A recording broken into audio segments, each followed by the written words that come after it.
नमस्कार दोस्तों, स्वागत है आपका हमारे YouTube चैनल संकल्प सिद्धि एकेडमी में।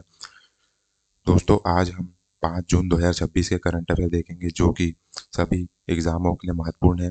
दोस्तों 5 जून के करंट अफेयर को हम बहुत डिटेल में देखेंगे। चलिए आइए हम बढ़ते हैं। भारत की अध्यक्षता में पहली BRICS anti corruption working group की बैठक कहाँ आयोजित की गई? तो यह बैठक का आयोजन जो है नई दिल्ली में करा गया। चलिए इसे डिटेल में देखते हैं। ब्रिक्स क्या है?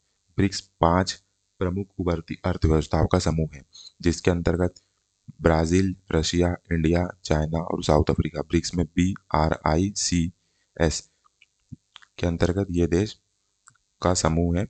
अब ब्रिक्स का उद्देश्य जो है आर्थिक सहयोग, व्यापार विकास और वैश्विक मुद्दों पर साझेदारी बढ़ाना है। अब देखते हैं कि एंटी करप्शन वर्किंग ग्रुप जो ACWG क्या है। यह ब्रिक्स देशों का एक विशेष कार्य समूह है जिसका उद्देश्य भ्रष्टाचार रोकना, अंतर्राष्ट्रीय सहयोग बढ़ाना, अवैध धन और आर्थिक अपराधों पर रोक लगाना, भ्रष्टाचार से जुड़े मामले में सूचना साझा करना। तो इस प्रकार जो ACWG की जो बैठक है ये नई दिल्ली में हुई है। चलिए अगला प्रश्न देखते हैं। मैवेन मिशन किस आंतरिक एजेंसी से संबंधित है जिसे हाल ही में समाप्त किया गया? तो मैवेन मिशन जो है नासा से संबंधित है। चलिए इसे डिटेल में देखते हैं। अब मैवेन क्या है? मैवेन का फुल फॉर्म है Mars atmosphere and volatile evolution. यह एक मार्स ऑर्बिटर मिशन है जिसे नासा ने विकसित करा नासा है ने विकसित किया है। अब मिशन का उद्देश्य क्या था? तो मैवेन का मुख्य उद्देश्य जो था मंगल ग्रह के वातावरण का अध्ययन करना, यह पता लगाना कि मार्स का एटमॉस्फेयर समय के साथ कैसे कम हुआ, यह समझना कि मार्स रहने योग्य है कि नहीं। चलिए इसे और डिटेल में देखते हैं। ये जो है ये मैवेन मिशन जो है नासा द्वारा विकसित किया गया है। चलिए मैवेन मिशन की शुरुआत क्यों हुई? वैज्ञानिकों ने कई वर्षों तक मार्स का अध्ययन किया और पाया कि अरबों साल पहले मार्स पर पानी मौजूद था, नदियां, झीलें और संभवतः समुद्र भी थे। लेकिन आज मार्स ठंडा, सूखा और रेगिस्तान जैसा है। तब वैज्ञानिकों के सामने बड़ा प्रश्न था कि यदि पहले पानी था तो मार्स का वायुमंडल कहाँ चले गया? तो इसी प्रश्न का उत्तर खोजने के लिए मैवेन मिशन बनाया गया था। अब मैवेन मिशन की सबसे बड़ी खोज ये हुई कि मार्स का एटमॉस्फेयर धीरे धीरे अंतरिक्ष में निकल गया। ये वैज्ञानिकों ने बताया। अब इसका मुख्य कारण क्या है कि इसका एटमॉस्फेयर कैसे कम हुआ? तो इसके मुख्य कारण बताए गए। सोलर विंड लगातार मार्स से टकराती रही जिसके कारण से जिसके कारण इसका एटमॉस्फेयर अंतरिक्ष में चले गया। मार्स के पास मजबूत मैग्नेटिक फील्ड नहीं थी। इससे एटमॉस्फेयर धीरे धीरे खत्म होता गया। परिणाम क्या हुआ? पानी सूख गया, तापमान गिर गया, ग्रह रहने योग्य नहीं रहा। चलिए अगला प्रश्न देखते हैं। विश्व पर्यावरण दिवस हर साल किस दिन मनाया जाता है? तो विश्व पर्यावरण दिवस हर साल 5 जून को मनाया जाता है। अब इसे डिटेल में देखते हैं। विश्व पर्यावरण दिवस के इतिहास के बारे में देखें कि ये शुरुआत कहाँ से हुई और कैसे हुई। तो 1972 में यूनाइटेड नेशन ने पर्यावरण से संबंधित एक महत्वपूर्ण सम्मेलन आयोजित किया था। United nation conference on the human environment सम्मेलन था। अब यह सम्मेलन जो है स्टॉकहोम स्वीडन में आयोजित हुआ था। इसी सम्मेलन के बाद पर्यावरण संरक्षण के लिए वैश्विक स्तर पर कदम उठाया गया। अब इसकी जो पहली बार जो घोषणा या कब मनाया गया तो देखते हैं इसे। तो 1972 में जो है ये स्टॉकहोम में ये जो है सम्मेलन हुआ। तो उसी समय इसकी घोषणा हुई थी और अगले ही वर्ष 1973 में पहली बार यह वर्ल्ड एनवायरनमेंट डे 5 जून को हर साल मनाया गया था। चलिए देखते हैं आगे। अब इसका क्या उद्देश्य है? मुख्य उद्देश्य पर्यावरण संरक्षण के प्रति जागरूक फैलाना, प्रदूषण कम करना, जलवायु परिवर्तन पर ध्यान देना, पेड़ पौधों और प्राकृतिक संसाधनों की रक्षा करना, लोगों को पर्यावरण के लिए कार्य करने के लिए प्रेरित करना। तो यह जो है विश्व पर्यावरण दिवस बनाने के मुख्य उद्देश्य है। अब इस बार का जो विश्व पर्यावरण दिवस की क्या थीम है? तो इस बार की जो थीम है now for climate climate action, जलवायु कार्रवाई। ये जो है क्लाइमेट के लिए जलवायु कार्रवाई जो है इस बार की थीम थी। तो इसे आप ध्यान से देख लीजिएगा क्योंकि प्रतियोगी परीक्षाओं में ये पूछे जाते हैं। चलिए अगला प्रश्न देखते हैं। पद्म भूषण से सम्मानित डॉक्टर सुभाष कश्यप किस क्षेत्र से संबंधित थे? तो पद्म भूषण से संबंधित जो डॉक्टर सुभाष कश्यप है ये राजनीतिज्ञ थे। अब देखते हैं इसके, ये जो है ये डॉक्टर सुभाष कश्यप जी है। अब हाल ही की खबर में डॉक्टर सुभाष कश्यप का हाल ही में 91 वर्ष की आयु में निधन हुआ है। उन्हें भारत के प्रमुख संवैधानिक विशेषज्ञों में गिना जाता है, तो इसलिए उन्हें राजनीतिज्ञ बोला जाता है। ऐसे तो वह लेखक भी है, लेकिन मुख्य रूप से वह राजनीतिज्ञ है, पॉलिटिशियन है। संवैधानिक विशेषज्ञों में इन्हें गिना जाता है। चलिए इन्हें डिटेल में देखते हैं। अब कौन थे सुभाष कश्यप? तो सुभाष जी कश्यप भारत के प्रसिद्ध संविधान विशेषज्ञ और भारतीय संसदीय मामलों के विद्वान थे। उन्हें भारतीय संविधान की गहरी समझ के लिए जाना जाता है। ये पूर्व महासचिव, लोकसभा के पूर्व महासचिव भी रह चुके हैं। उन्होंने कई लोकसभाओं में सेक्रेटरी जनरल ऑफ लोकसभा के रूप में कार्य किया है। यह संसद का अत्यंत महत्वपूर्ण प्रशासनिक पद माना जाता है। अब लेखक के रूप में भी इनका योगदान है। उन्होंने 100 से अधिक पुस्तकें और उनके अनेक शोध लेख लिखे हैं। अब इनकी किताबें जो है संविधान, संसद, राजनीतिक विज्ञान, लोकतंत्र, ये सब इनकी इम्पोर्टेंट पुस्तकें हैं। अब इन्हें पद्म भूषण से 2015 में सम्मानित किया गया था। यह सम्मान उन्हें लोक मामलों और सार्वजनिक जीवन में योगदान के लिए मिला था। तो इस प्रकार हमने सुभाष कश्यप जी के बारे में देखा, जिनके हाल ही में निधन हो गया है। इन्हें पद्म पुरस्कार 2015 में पद्म भूषण दिया गया था। अब अगला प्रश्न देखते हैं, दुनिया का पहला न्यूक्लियर डस्टबिन किस देश में बनाया जाएगा? अब दुनिया का पहला न्यूक्लियर डस्टबिन जो है ये फिनलैंड देश जो है इसमें बनाया जाएगा। चलिए इसे अब डिटेल में देखते हैं। न्यूक्लियर डस्टबिन क्या है? सबसे पहले अगर हम बात करें न्यूक्लियर डस्टबिन क्या होता है, तो यह कोई सामान्य डस्टबिन नहीं है। इसका जो उद्देश्य है बनाने का, परमाणु कचरे, न्यूक्लियर वेस्ट को सुरक्षित रखना, हजारों वर्ष से रेडियो एक्टिव मटेरियल को आइसोलेट करना, मतलब अलग रखना, पर्यावरण और मानव जीवन को रेडिएशन से बचाना, ये जो है इस डस्टबिन का बनाने का उद्देश्य है। अब इस पर्यावरण का क्या नाम है, सॉरी माफ कीजिएगा, इस परियोजना का क्या नाम है? तो इस परियोजना का नाम है रिपोजिटरी, नाम दिया गया इसे, जिसका नाम है ओ ओनकाला रिपोजिटरी। अब ओंकालो जो है का अर्थ लगभग जो है हिडन प्लेस या केव माना जाता है, लेकिन यह भूमिगत सुरंगों का विशाल नेटवर्क इसका अर्थ है। चलिए इसे और डिटेल में देखते हैं। अब इसका इतिहास के बारे में देखें, न्यूक्लियर पावर के इतिहास के बारे में देखें तो 1950 से 1970 के दशक में न्यूक्लियर पावर का विस्तार दुनिया में बढ़ा था। दुनिया में परमाणु ऊर्जा का उपयोग बढ़ने लगा था। अब उस इस उपयोग से क्या समस्या आई, तो न्यूक्लियर वेस्ट को कहाँ रखा जाए, क्योंकि यह हजार वर्षों तक रेडियो एक्टिविटी इमिट करता रहता है। तो समस्या हुई कि सरफेस स्टोरेज परमानेंट सॉल्यूशन नहीं था। तब 1980 में फिनलैंड ने यह समाधान खोजना शुरू किया। फिनलैंड ने long term nuclear waste disposal पर रिसर्च शुरू किया कि लंबे समय पे न्यूक्लियर वेस्ट का डिस्पोजल कैसे किया जाए, इस पर रिसर्च किया उन्होंने। तो साइंटिस्ट ने कई जियोलॉजिकल लोकेशन का अध्ययन करा। तो 2000 में हिस्टोरिकल डिसीजन एक आया कि फिनलैंड की पार्लियामेंट ने परमानेंट अंडरग्राउंड डिस्पोजल अप्रूव करा, कि परमानेंट अंडरग्राउंड करके जो डिस्पोज किया जा सकता है। यह दुनिया के सबसे महत्वपूर्ण न्यूक्लियर डिसीजन में माना जाता है, ये फिनलैंड का जो पार्लियामेंट का जो डिसीजन था ये। अब सन 2000 में कंस्ट्रक्शन शुरू हुआ, ओंकालो रिपोजिटरी का निर्माण शुरू हुआ। इसकी लोकेशन जो है ओकिलुओटो है। अब यह आइलैंड जो है न्यूक्लियर फैसिलिटीज के लिए पहले से ही प्रसिद्ध था। अब इसे अब इसे जो है पूरी मान्यता मिल गई है कि इसमें जो है न्यूक्लियर डिस्पोज किया जाएगा। चलिए इसे आगे बढ़ते हैं। अब रिपोजिटरी कैसे काम करेगा ये देख लेते हैं। तो न्यूक्लियर वेस्ट जो होता है उसको एक स्पेशल कंटेनर में सबसे पहले रखा जाएगा।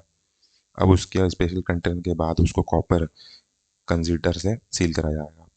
कॉपर जो है उसे सील करा जाएगा। फिर उसके बाद जो है हंड्रेड्स ऑफ मीटर अंडरग्राउंड नीचे भेज दिया जाएगा उसे, और रॉक फॉर्मेशन में परमानेंटली स्टोर कर लिया जाएगा।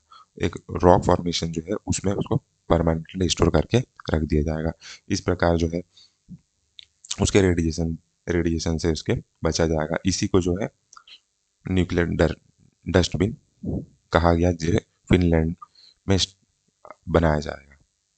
चलिए अगला प्रश्न देखते हैं। हाल ही में किस देश को पहली बार संयुक्त राष्ट्र सुरक्षा परिषद के लिए चुना गया? तो हाल ही में संयुक्त राष्ट्र सुरक्षा परिषद के लिए किर्गिस्तान को चुना गया है। चलिए इसे हम डिटेल में देख लेते हैं। अब United nation security council, United nation जो है सुरक्षा परिषद क्या है? तो यूनाइटेड नेशन सुरक्षा परिषद एक महत्वपूर्ण निकाय माना जाता है। इसके जो मुख्य कार्य हैं, मुख्य निकाय, अच्छा इससे पहले हम ये देख लेते हैं कि यूनाइटेड नेशन जो है, यूनाइटेड नेशन की संस्थापक जो सदस्य है शुरुआत में 51 देशों से हुई थी। आज लगभग 193 सदस्य देश जो है यूनाइटेड नेशन जो संस्था है इसमें सदस्य देश है। अब यूनाइटेड नेशन जो इसका हेड क्वार्टर जो है न्यूयॉर्क सिटी में स्थित है। हालांकि इसमें अन्य प्रमुख कार्यालय भी है, जेनेवा, वियना, नैरोबी, लेकिन इसका जो मुख्यालय है वो न्यूयॉर्क सिटी है। अच्छा, अब ये बात करते हैं हम यूनाइटेड नेशन सिक्योरिटी काउंसिल की। ये यूनाइटेड नेशन के कई अंगों में से एक अंग है ये। तो जिसका मुख्य जो कार्य है अंतर्राष्ट्रीय शांति बनाए रखना, युद्ध और संघर्ष रोकना, प्रतिबंध लगाना, शांति मिशन भेजना। अब सिक्योरिटी काउंसिल की संरचना देख लेते हैं। तो इसमें जो कुल 15 सदस्य होते हैं, जिसमें जो 5 परमानेंट सदस्य होते हैं, बाकी जो 10 होते हैं नॉन परमानेंट मेंबर ये सदस्य होते हैं। अब 5 परमानेंट सदस्य कौन है? तो United nation, Russia, United kingdom, China और फ्रांस। इसमें भारत को भी सदस्यता दी जानी चाहिए, पर भारत जो इसमें अभी तक परमानेंट सदस्य के रूप में नहीं आ पाया है। इनके पास वीटो पावर होती है, इन 5 जो देश है इनके पास वीटो पावर होती है। अब नॉन परमानेंट मेंबर जो 10 है, इन्हें 2 वर्षों के लिए चुने जाते हैं, वोटिंग द्वारा इनका चुनाव होता है। चलिए इसी में आगे हम देखते हैं किर्गिस्तान के इतिहास के बारे में। किर्गिस्तान के इतिहास जो है सोवियत संघ का हिस्सा था पूर्व में। ये पहले Kyrgyzstan dissolution of Soviet union से पहले ये सोवियत संघ का हिस्सा था। सोवियत संघ के टूटने से पहले ये किर्गिस्तान सोवियत संघ का हिस्सा था। अब इसे 1991 में स्वतंत्रता मिली, स्वतंत्र देश बना। इसके बाद इसने यूएन मेंबरशिप ली, इंटरनेशनल डिप्लोमेसी अपने बढ़ाई और रीजनल कोऑपरेशन में भाग लिया। अच्छा, मैंने आपको पहले बताया था कि यूनाइटेड नेशन के 6 प्रमुख अंग हैं, उसमें से ये सिक्योरिटी काउंसिल जो एक प्रमुख अंग है, जिसे हमने पहले देखा। और इसका जो है वर्तमान जो पहली बार जो है किर्गिस्तान को सदस्य बनाया गया, पहली बार जो है इसका सदस्य बनाया गया है। तो ये 6 अंगों को हम देख लेते हैं। पहला है जनरल असेंबली, सभी सदस्य देश की सभा होती है। सिक्योरिटी काउंसिल जो है शांति और सुरक्षा की जिम्मेदारी की चर्चा होती है इसमें। इकोनॉमिक एंड सोशल काउंसिल के मुद्दे किए जाते हैं, यहाँ पे मुद्दे उठाए जाते हैं या चर्चा होती है। अब चौथा है इंटरनेशनल कोर्ट ऑफ जस्टिस, अंतर्राष्ट्रीय न्यायालय जो है इसी के अंतर्गत आता है, जिसका मुख्यालय हैग में है, नेदरलैंड में। पांचवा है प्रशासनिक कार्य सेक्रेटरीट। और छठा है ट्रस्टीशिप काउंसिल, जो अब लगभग ये निष्क्रिय हो गया, लेकिन इसके 6 प्रमुख अंगों में ये 6 प्रमुख अंग है। और ये यूनाइटेड नेशन की जो है ये जनरल असेंबली है, इसका ये सुरक्षा काउंसिल की बैठक हुई यहाँ पे, जिसमें किर्गिस्तान को नया सदस्य बनाया गया पहली बार।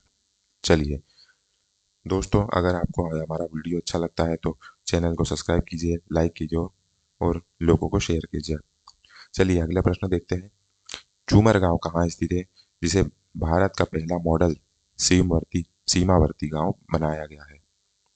तो ये चीमर गांव जो है, सॉरी माफ कीजिएगा, चूमर गांव जो है ये लद्दाख जो है केंद्र शासित प्रदेश के अंतर्गत ये आता है। चलिए इसे हम डिटेल में देखते हैं।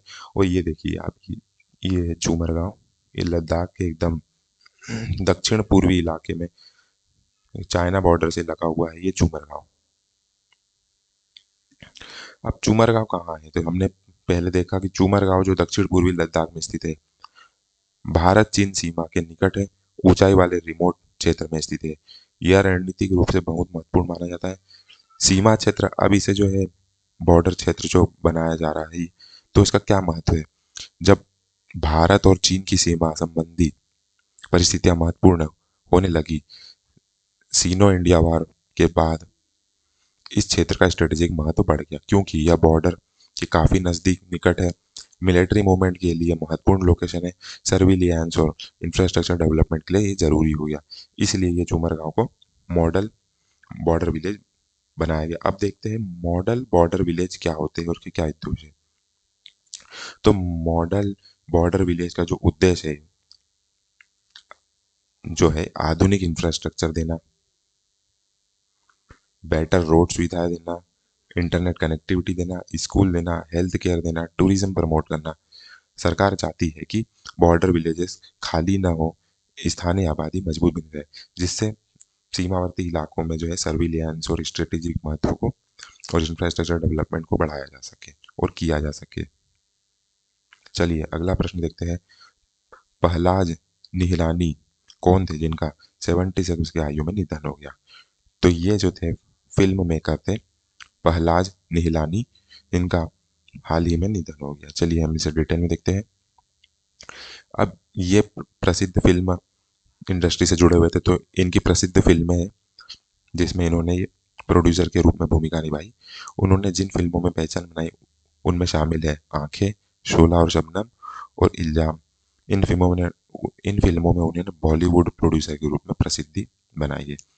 अब सीबीएफई चेयरमैन बनने का इनका सफर रहा है, क्योंकि ये सीबीएफई के भी चेयरमैन रहे हैं। फॉर्मर चेयरमैन ऑफ सीबीएफसी, तो central board of film certification जो है इसके चेयरमैन भी रह चुके थे। वे 2015 में सीबीएफसी के चेयरमैन बने थे। अब सीबीएफसी क्या है? तो सीबीएफसी का जो काम है फिल्मों को सर्टिफिकेशन देना, कंटेंट गाइडलाइन लागू करना, एज रेटिंग तय करना कि कौन सी फिल्में जो है वो किस एज रेटिंग के अंतर्गत आएगी, और फिल्मों को सर्टिफिकेट देना है नहीं देना ये इसी का काम है, और कंटेंट की गाइडलाइन की भी इसी संस्था द्वारा लागू की जाती है, और पब्लिक स्क्रीन अप्रूवल देना इसी का काम है। अब जो है ये प्रहलाद निधानी का जो हाल ही में 76 वर्ष की आयु में निधन हो गया। उन्होंने निधन को उनके निधन को बॉलीवुड इंडस्ट्री के लिए एक महत्वपूर्ण क्षति माना गया है। चलिए अगला प्रश्न देखते हैं। कौन सा देश अमेरिका को पछाड़कर दुनिया का दूसरा सबसे बड़ा सौर ऊर्जा विकास बाजार बन गया है? तो which country has surprised the USA to become the world second largest solar energy development market? तो भारत जो देश है ये अमेरिका को पछाड़कर दुनिया का दूसरा सबसे बड़ा सौर ऊर्जा विकास बाजार बन गया है। चलिए देखते हैं। हाँ, इसके डिटेल देखें तो इसमें अमेरिका ने भारत ने अमेरिका को पीछे छोड़कर दुनिया का दूसरा सबसे बड़ा सोलर एनर्जी डेवलपमेंट मार्केट बनने की उपलब्धि हासिल की है। इस रैंकिंग में पहले स्थान पर अभी भी चाइना के पास है। अब सोलर एनर्जी डेवलपमेंट मार्केट जो है ये होते क्या है, इसका क्या मतलब है? तो सोलर इसके अंतर्गत सोलर पावर प्रोजेक्ट का विकास, इंस्टॉल कैपेसिटी, नए solar plants, investment, renewable energy expansion जो है इसके अंतर्गत आते हैं। जिस देश में सोलर सेक्टर तेजी से बढ़ जाता है उसे उसे बड़ा सोलर मार्केट माना जाता है। अब ग्लोबल रैंकिंग देखें तो फर्स्ट पे चाइना है, दूसरे पे इंडिया है, थर्ड पे यूएसए है। इसे अगर और डिटेल में देखें हम, तो भारत में सोलर एनर्जी के इतिहास देखें तो 1990 और 2000 के दशक में भारत में सोलर एनर्जी का उपयोग सीमित था। मुख्य ऊर्जा स्रोत कोयला, हाइड्रो और थर्मल पावर प्लांट ही मुख्य स्रोत थे। अब इसमें बड़ा बदलाव ये हुआ कि नेशनल सोलर मिशन 2010 में भारत ने लागू करा। Jawaharlal Nehru national solar mission शुरू किया। इसका उद्देश्य सोलर कैपेसिटी बढ़ाना, रिन्यूएबल एनर्जी को प्रमोट करना, फोसिल फ्यूल को डिपेंडेंट कम करना। सोलर एक्सपांशन फेज जो है इसके बाद 2014 के बाद आया। इसके बाद क्या हुआ? लार्ज स्केल सोलर पार्क्स बनाए गए, रूफटॉप सोलर जो है इंस्टॉल करे गए, प्राइवेट इन्वेस्टमेंट दिए गए, मैन्युफैक्चरिंग ग्रोथ इसमें तेजी से बढ़ाई गई। तो जिसका इसी ये जो है ये सोलर एनर्जी के क्षेत्र में भारत का इतिहास रहा है। अब भारत कैसे दूसरे स्थान पर पहुंचा इसे देखते हैं। मुख्य कारण, इसका सबसे मुख्य कारण जो है बड़े सोलर पार्क्सों को इंस्टॉल करना। भारत ने दुनिया के सबसे बड़े सोलर पार्क्स बनाए। अब दूसरा जो सरकारी योजना देना, जिसके अंतर्गत सब्सिडीज देना, रिन्यूएबल पॉलिसीज लाना, इन इंसेंटिव्स देना, और तीसरा जो है सस्ती सोलर टेक्नोलॉजी, सोलर पैनल जो कॉस्ट इससे कम हुई, टेक्नोलॉजी जो है सस्ती सोलर टेक्नोलॉजी से जो इसकी कॉस्ट है कम हुई। और चौथा है एनर्जी डिमांड, बढ़ती पॉपुलेशन और इलेक्ट्रिसिटी डिमांड से जो है लोगों ने सभी में अपने घरों में जो है सोलर पैनल्स लगवाए और अन्य जो है कार्य करे, जिससे भारत जो है दूसरे स्थान पर आ गया। चलिए आगे बढ़ते हैं हम। अगला प्रश्न देखते हैं हम। ऑपरेशन डेल्टा हंट किस राज्य ने शुरू करा? तो ऑपरेशन डेल्टा हंट जो है गुजरात राज्य ने चालू करा। ये जो डेल्टा हंट है ये गुजरात पुलिस के द्वारा जो है शुरू किया गया। चलिए इसे डिटेल में देखते हैं। गुजरात में ऑपरेशन डेल्टा हंट जो है शुरू किया गया। यह ऑपरेशन मुख्य रूप से सुरक्षा, निगरानी और अवैध गतिविधियों पर नियंत्रण से जुड़ा एक अभियान माना जाता है। ऑपरेशन डेल्टा हंट क्या है देखते हैं। ऑपरेशन डेल्टा एक विशेष सुरक्षा अभियान जो है जो है गुजरात पुलिस के द्वारा स्टार्ट करा गया, जिसका उद्देश्य जो है संदिग्ध गतिविधियों की पहचान करना, कोस्टल एंड सेंसिटिव एरिया की निगरानी करना, इलीगल नेटवर्क पर कार्रवाई करना और सिक्योरिटी कोऑर्डिनेशन मजबूत करना। अब यह गुजरात में ही क्यों शुरू किया गया? तो गुजरात की जो है लंबी समुद्री तट रेखा है और इसके अलावा स्ट्रेटेजिक कोस्टल लोकेशन होने से और पोर्ट और ट्रेड इंटरनेशनल या ट्रेड रूट होने से और बॉर्डर सिक्योरिटी इंपॉर्टेंस की दृष्टि से गुजरात जो है में यह ऑपरेशन गुजरात पुलिस के द्वारा ये सिक्योरिटी ऑपरेशन के रूप में शुरुआत किया गया। चलिए अगला प्रश्न देखते हैं। वरिष्ठ आईएफएस अधिकारी विपुल को किस देश में भारत का राजदूत नियुक्त किया गया? तो ये विपुल जो है विपुल आईएफएस जो अधिकारी है इन्हें सऊदी अरब जो है देश में भारत का राजदूत नियुक्त करा गया। ये देखिए ये है विपुल। अब जो सऊदी अरब की राजधानी जो है रियाद है, यहीं भारतीय एम्बेसी स्थित है। चलिए अगला प्रश्न देखते हैं कि India AI data lab launch करने वाली पहली निजी यूनिवर्सिटी कौन बनी? तो ये जो है चंडीगढ़ यूनिवर्सिटी जो है ये AI Indian AI data lab launch करने वाली पहली निजी यूनिवर्सिटी बनी, चंडीगढ़ यूनिवर्सिटी। इसे अब डिटेल में देखते हैं कि इंडिया एआई डाटा लैब क्या है और इसके क्या उद्देश्य है। तो इसका उद्देश्य देखिए तो छात्रों को एआई डाटा सेट्स उपलब्ध कराना, डेटा सेट्स उपलब्ध कराना, आर्टिफिशियल इंटेलिजेंस लर्निंग को बढ़ाना, रिसर्च सपोर्ट देना और industry ready AI skill develop करना।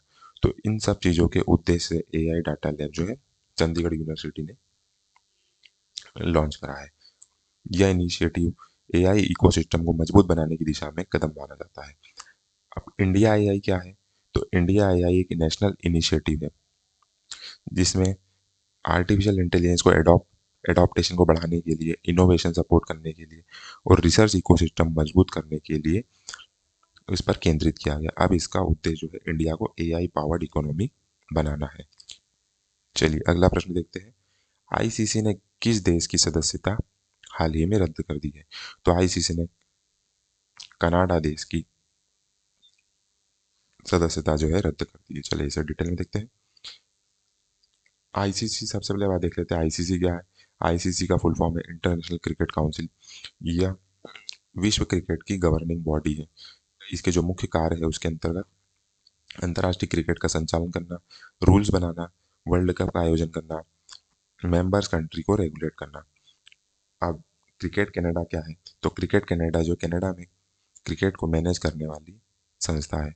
आईसीसी की सदस्यता इसी ऑर्गेनाइजेशन के पास थी, तो हाल ही में इसे सस्पेंड कर दिया गया। तो सस्पेंड का क्या कारण है?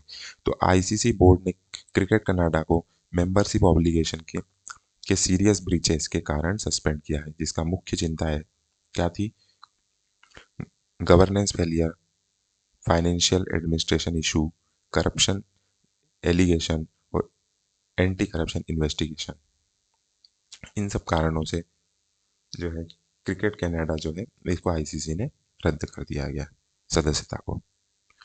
चलिए अगला प्रश्न देखते हैं। किस देश ने घोषणा की है कि 3 जून 2026 से भारतीय नागरिकों को एयरपोर्ट ट्रांजिट वीजा की आवश्यकता नहीं होगी?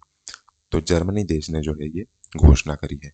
तो अब इसे देख लेते हैं हम कि एयरपोर्ट ट्रांजिट वीजा ये एटीवी क्या होता है। तो एयरपोर्ट ट्रांजिट वीजा एक विशेष प्रकार का वीजा होता है जो किसी यात्री को किसी देश के एयरपोर्ट के इंटरनेशनल ट्रांजिट एरिया में रुकने की अनुमति देता है जब वह किसी दूसरे देश की यात्रा कर रहा हो। अब इसे सरल भाषा में समझे तो आप उस देश में प्रवेश नहीं कर सकते, केवल उस एयरपोर्ट बदल रहे हैं या कनेक्टिंग फ्लाइट कर रहे हैं। एग्जाम्पल के तौर पे अगर इंडिया से अगर अपने को यूएस जाना है और बीच में अपनी फ्लाइट अगर जर्मनी में रुकती है तो वहाँ पे एटीवी लेना की आवश्यकता रहती है। तो ये जो है जर्मनी ने भारतीय नागरिकों के लिए ये जो है सिर्फ आवश्यकता नहीं होगी अब एटीवी की, ऐसी घोषणा करी है। चलिए आगे बढ़ते हैं। जून 2026 में भारतीय पुरुष सीनियर क्रिकेट टीम के स्पिन गेंदबाजी कोच के रूप में किसे नियुक्त करा गया? तो ये साईराज बहुदूले, इन्हें नियुक्त करा गया है, ये साईराज बहुदूले।